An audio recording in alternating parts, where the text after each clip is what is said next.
جی السلام علیکم عبید عرض کر بات کرتے ہیں کولو فیل میں تضاد کی۔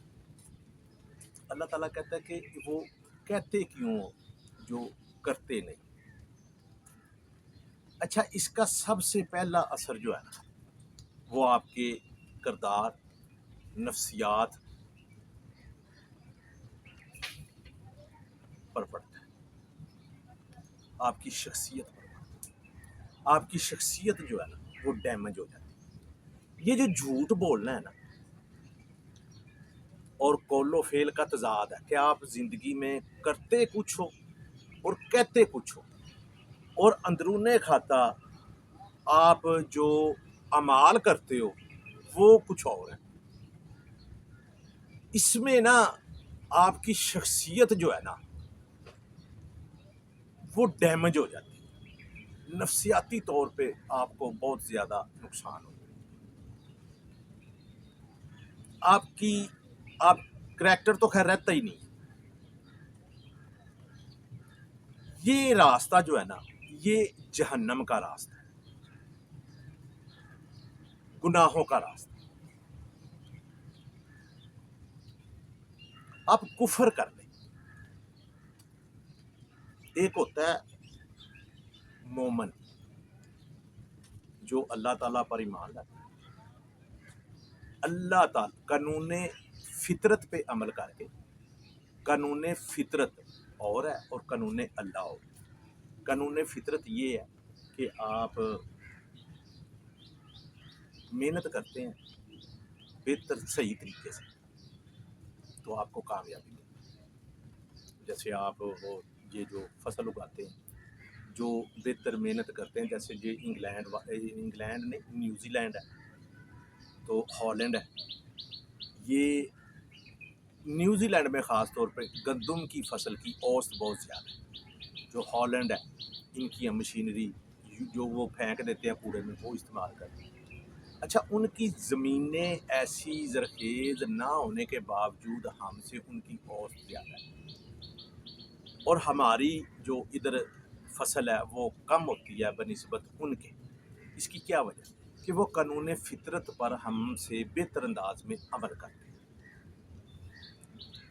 اچھا، قانون فطرت پر بہتر انداز سے عمل کر کے کامیابی حاصل کر کے اس کو قانون اللہ کے مطابق خرچ کرنا، یہ مومن کا وتیرہ ہے۔ یہ جو ہے یہ پوری دنیا میں جو ہے نا یہ اول نمبر قوم ہے کہ قانون فطرت پہ عمل کرتی ہے، کامیابی حاصل کرتی ہے، دولت حاصل کرتی ہے، تو اس کو قانون اللہ کے مطابق نوع انسانی کی فلاح کے لیے خرچ کرتی ہے۔ اس کو اللہ تعالیٰ مومنین میں پکارتا ہے اور کہتا ہے کہ یہ دنیا میں بھی کامیاب ہے اور آخرت میں بھی کامیاب۔ یہ قوم اس ٹائم روئے زمین پہ نہیں ہے، یعنی کہ ایسی قوم کوئی بھی نہیں جو اس طرح کرتی ہے۔ اس کا جو نظارہ ہے وہ حضور صلی اللہ علیہ وسلم کے دور میں اس کائنات نے دیکھا، نوع انسانی نے دیکھا کہ ایک جو انقلاب ہے وہ مکہ سے شروع ہو کے تو پھر وہ 10 ہجری میں وہ عروج کو پہنچا، جب مکہ جہاں سے وہ نکالے گئے تھے حضور صلی اللہ علیہ وسلم ہجرت کی تھی تو وہاں پہ فاتحہ بن گیا۔ تو اس کے بعد عروج جو ہے اس کا وہ حضرت عمر رضی اللہ تعالیٰ عنہ کے دور، جب 23 لاکھ مربع کلومیٹر مسلمانوں کی حکومت، اس وقت اس کا عروج تھا، اس سسٹم کا، اس نظام کا۔ اور دیکھا ہے کہ لوگ فی دین اللہ افواج، جیسے اب ہم کینیڈین، امریکن یا آسٹریلین یا انگلینڈ کی نیشنلٹی لیتے ہیں، تو اس طرح اس وقت ہمارے لوگ مطلبی ہمارے دین میں لوگ داخل ہوتے تھے کہ اللہ تعالیٰ کہتا ہے فی دین اللہ افواجا، یعنی کہ پھر فوج در فوج لوگ تمہارے نظام میں داخل ہوں گے، دین میں داخل ہوں گے۔ تو پہلے تو اکا دکا ہوتے تھے نا، جب مطلبی مکہ کا دور تھا 13 سالہ، تو جنگ بدر کے بعد تھوڑے تھوڑے 2 4 10 10 ہونے شروع ہو گئے. تو فتح مکہ کے بعد فوج در فوج پھر ملکوں کے ملک جو ہے وہ ایمان لاتے ہیں. جی وہ ریاست یہ ہوگی، وہ ریاست، وہ قبیلہ، پہلے ایک ایک دو اس طرح ایمان وہ لاتے ہیں. تو اب کیا ہے، یہ جو قوم ہے اب نہیں. اچھا یہ ان کو ویسے مسلم کہا گیا، مومن کہا گیا کہ جو اللہ تعالیٰ کے قانون پر عمل کرتے ہیں اور فطرت پر یعنی کہ محنت پر بھی عمل کرتے ہیں. اچھا یہ ایمان لاتے ہیں اللہ پر اور اللہ کے سب پر، اللہ تعالیٰ پر ایمان، نبیوں پر ایمان، ملائکہ پر ایمان، آخرت پر ایمان، سب پر ایمان، رسولوں پر ایمان، کتابوں پر ایمان، اللہ پر، آخرت پر، نبیوں پر، کتابوں پر، ملائکہ پر، یہ ایمان. اللہ تعالیٰ ان کو انعام میں یہ دنیا جو ہے اس کی حکومت ہے.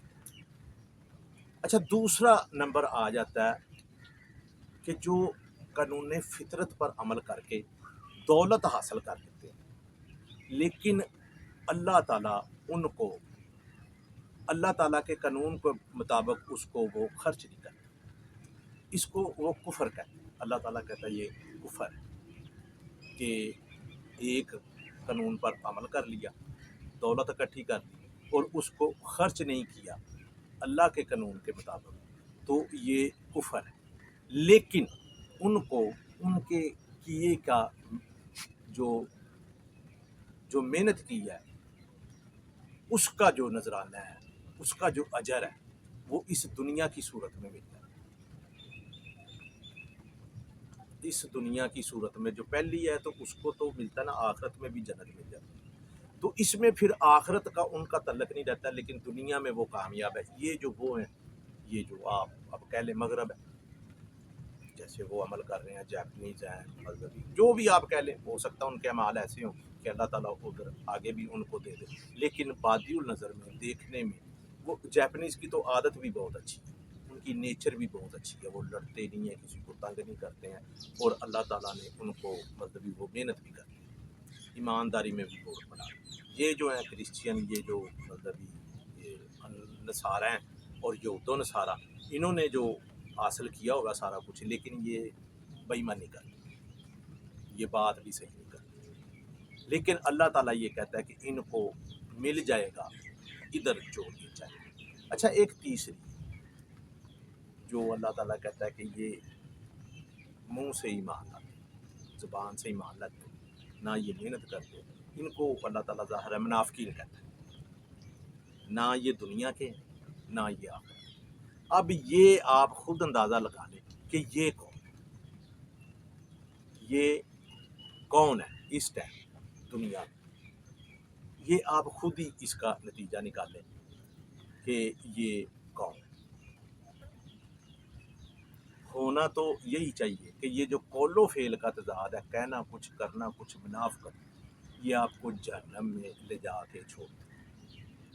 اور ایک بات یاد رکھیں، کم از کم آپ کوئی غلط کام کریں نا تو آپ کو اتنا تگڑا اور اتنا مضبوط ہونا چاہیے، ضرور ہونا چاہیے کہ آپ اس کے نتائج کے لیے تیار ہیں. گوں گوں گڑ گڑ گڑ مطلب یہ نہ یہی نہ کریں. آپ کوئی بھی کام کریں نا تو مردانگی سے اس کا مقابلہ کریں. بخشش میں نہ کامیابی ملتی ہے اور نہ جنت ملتی. اللہ تعالیٰ آپ پہ رحم کرے گا، بہت وہ رہے، لیکن بخشش میں نہ کامیابی ملتی ہے اور نہ جنت ملتی. یہ آپ یاد رکھیں، یہ اعمال کا نتیجہ ہے. جس طرح اللہ تعالیٰ کہتا ہے فَمَن يَعْمَلْ مِثْقَالَ ذَرَّةٍ خَيْرًا يَرَهُ فَمَن يَعْمَلْ مِثْقَالَ ذَرَّةٍ شَرًّا يَرَهُ. حساب ہوگا ذرے ذرے کا. اس طرح نہیں ہے موٹا موٹا کہ یار تو ادھر چلا جائے تو ادھر چلا جائے، اس طرح نہیں ہوگا. یہ ہوگا نہیں ہے. یہ اگر آپ کو کسی نے آپ کے ذہن میں ڈالا ہے تو آپ اس کو ڈیلیٹ کر دیں. حساب ذرے ذرے کا ہوگا. جی السلام علیکم.